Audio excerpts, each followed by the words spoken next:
सभी भक्तों को राधे राधे, जय श्री कृष्णा। आज हम पढ़ेंगे वैशाख महात्म्य का अध्याय तीसरा। नारद जी बोले, जो मनुष्य श्रेष्ठ ब्राह्मण को पलंग दान करता है, ब्राह्मण की उस पर सुख से सुलाकर ठंडी ठंडी हवा की जाए तो संपूर्ण धर्मों के साधन से उसका शरीर निरोग रहता है। इस दान से सब ताप शांति दूर हो जाते हैं। वह मनुष्य योगियों से भी दुर्लभ पद पाता है। जो मनुष्य वैशाख में धूप के थके हुए ब्राह्मण को सुंदर शर्मनाशक पलंग दान करता है, वह मनुष्य, हे राजन, संसार के जन्म मरण और वृद्धावस्था के कष्ट नहीं भोगता। उस पलंग पर ब्राह्मण के शयन करने से जीवन भर के जाने अनजाने किए हुए पाप नष्ट हो जाते हैं। हे राजन, जैसे अग्नि के स्पर्श से कपूर जल जाता है, वैसे ही पलंग देने वाला मनुष्य निश्चय ही ब्रह्मपद पाता है। जो मनुष्य वैशाख मास में शय्या दान करे, वह इसी जन्म में सब सुखों को भोगता है। उसके कुल की वृद्धि होती है, कोई रोग नहीं होता, उसे बड़ी आयु, निरोगता, यश और धैर्य मिलता है। उस धर्मात्मा के कुल में 100 पीढ़ी तक कोई अधर्मी नहीं होता। इस मास में दान आदि करने का अपार फल होता है। वैशाख के धर्मों को इस तरह करने वाला धर्मात्मा पुरुष सब भोगों को भोग कर अपना शरीर त्यागता है। जो वेद पाठी ब्राह्मण को तकिया दान देता है, उसके सभी पाप नष्ट हो जाते हैं और अंत में ब्रह्मपद प्राप्त होता है। बिना इसके दिए मनुष्य सुखपूर्वक नहीं सो पाता है और इसके दान करने से सबका आश्रय बनकर पृथ्वी का राज्य भोगता है। हे राजन, वह मनुष्य 7 जन्म तक सदा सुखी, भोगी, धर्म परायण और विजयी होता है, फिर अपने 7 कुल समेत मुक्त हो जाता है। जो मनुष्य चटाई अथवा और किसी प्रकार का आसन देता है, जिस पर पत्रशायी विष्णु भगवान स्वयं विराजते हैं, इससे जल में पड़ी हुई ऊन नहीं भीगती, वैसे ही संसारी जीवन संसार के बंधन को नहीं प्राप्त होता है। चटाई का दान देने वाला पुरुष आसन और सैया पर आरूढ़ हो सब तरह सुखी रहता है। जो शयन करने के लिए चटाई और कंबल दान देता है, वह मुक्त हो जाता है, इसमें संदेह नहीं है। निंद्रा से दूर हो जाता है और निंद्रा से परिश्रम दूर हो जाता है, वही निंद्रा चटाई पर सुखपूर्वक आती है। हे राजन, जो वैशाख में कंबल का दान करता है, वह अकाल मृत्यु से छूटकर 100 वर्ष तक जीवित रहता है। धूप से व्याकुल ब्राह्मण को जो मनुष्य पतला वस्त्र देता है, उसकी पूर्ण आयु होती है और जो परलोक में परम गति मिलती है। कपूर भीतर की गर्मी को दूर करता है, अतः कपूर का दान ब्राह्मण को दें तो मोक्ष मिलता है और दुख का नाश होता है। जो ब्राह्मण को फूल और कुमकुम दान करे तो सार्वभौम राजा हो सब प्राणी उसकी आज्ञा में रहे और पुत्र तथा पौत्रों युक्त होकर सब भोगों का भोग मोक्ष पाता है। त्वचा और हड्डी संताप को चंदन तत्काल दूर कर देता है, अतः जो चंदन का दान करता है, वह तीनों पापों से दूर हो मोक्ष को प्राप्त होता है।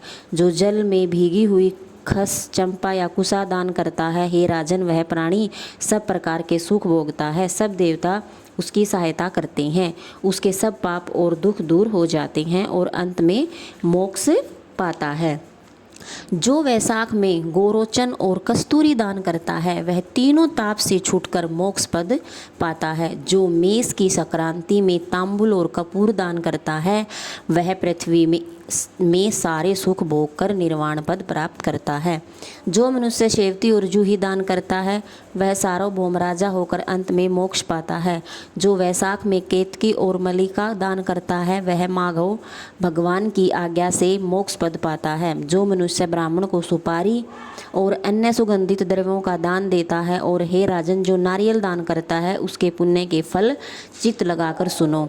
वह 7 जन्म तक ब्राह्मणों के घर जन्म लेता है और धनवान तथा वेद पाठी होता है, फिर वह 7 कुल समेत विष्णु लोक को जाता है।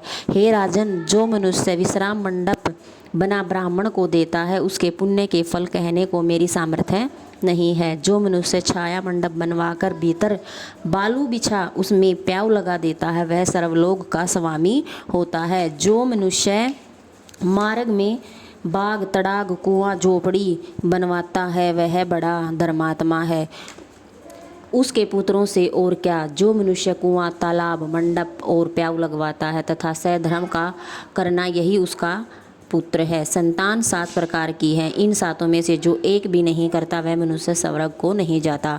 उत्तम शास्त्रों का सुनना, तीर्थ यात्रा करना, सत्संग, जलदान, अन्नदान, पीपल का पेड़ लगाना और पुत्र होना, ये 7 प्रकार की संतान देवताओं ने कही हैं।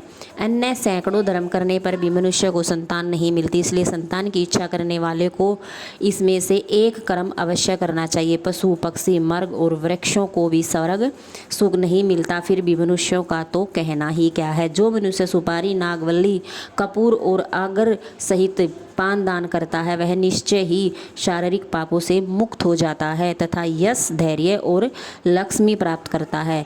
रोगी रोग से छूट जाता है और निरोगी मोक्ष को पाता है। जो वैशाख में तापनाशक छाछ का दान करता है वह विद्यावान और धनवान होता है, इसमें संदेह नहीं है, क्योंकि गर्मी की ऋतु में तर्क के समान कोई दान नहीं है। इसलिए मार्ग के कारण थके हुए ब्राह्मण को छाछ का दान करें। जो मनुष्य नींबू का रस और नमक डालकर अरुचि नाशक छाछ का दान करता है वह मोक्ष पाता है। जो गर्मी से व्याकुल ब्राह्मण को दही की लस्सी पिलाता है, हे राजन, उसके पुण्य का फल कहने की मुझ में सामर्थ्य नहीं है। जो वैशाख महीने में अच्छे चावल दान करता है उसकी बड़ी आयु होती है और वह सब यज्ञों के फल पाता है। जो तेज रूप गो का घी दान देता है वह अश्वमेध का फल प्राप्त कर विष्णु भगवान के मंदिर में आनंद पाता है। मेष संक्रांति में ककड़ी और गुड़ दान करता है वह सब पापों से छूट श्वेत द्वीप को जाता है। जो मनुष्य दिन के ताप की शांति के लिए ईख दान करता है उसका अनंत पुण्य होता है। जो सायंकाल में श्रम की शांति के लिए पान का दान करता है वह सब पापों से छूटकर विष्णु साजुयता पाता है। जो सायंकाल के समय ब्राह्मण को फल दे और पान का दान करे उसके पितरों को निश्चय सुदापान मिलता है। जो वैशाख महीना में पके आम के फल और पान का दान करता है उसके सब पाप निश्चय ही दूर हो जाते हैं। चैत्र महीना की अमावस्या को पे से भरे घड़े का दान करने से 100 गाय श्राद्ध कर लिया, इसमें संदेह नहीं। चैत्र की अमावस्या को कस्तूरी, कपूर, मल्लिका, खस आदि वस्तुओं से युक्त जल कुंभ का दान जो पितृ शवरों के लिए करता है उसको 96 श्राद्ध करने का पुण्य निसंदेह होता है। वैशाख महात्म्य का 3रा अध्याय संपूर्ण हुआ। राधे राधे, जय श्री कृष्णा। कल फिर मिलते हैं वैशाख महात्म्य के 4थे अध्याय के साथ। राधे राधे।